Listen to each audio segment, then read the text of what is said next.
ജന്മനാടിന്റെ ആദരം. തമിഴ്നാട് മുഖ്യമന്ത്രി ജോസഫ് വിജയ് ഇന്ന് ചെന്നൈ സെക്രട്ടേറിയറ്റിൽ ഇന്ത്യൻ സൈനികനായ മീനാക്ഷി സുന്ദരനെ ആദരിച്ചു.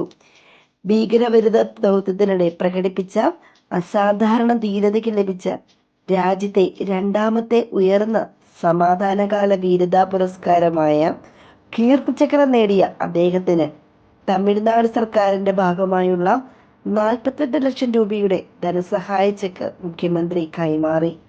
2024 ഡിസംബറിൽ ജമ്മു കാശ്മീരിലെ കുൽഗാമിൽ നടന്ന ഭീകരവിരുദ്ധ ഓപ്പറേഷനിൽ ഗുരുതരമായി പരിക്കേറ്റിട്ടും പോരാട്ടം നടന്ന മീനാക്ഷി സുന്ദരത്തിന്റെ ധീരത രാജ്യത്തിന്റെ ആദരവ് നേടിയിരുന്നു.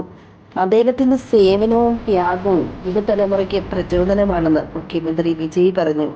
രാജ്യസേവനത്തിനായി ജീവിതം സമർപ്പിച്ച ധീര ജവാന് എല്ലാവിധ അഭിനന്ദനങ്ങളും ആശംസകളും നേരുന്നു.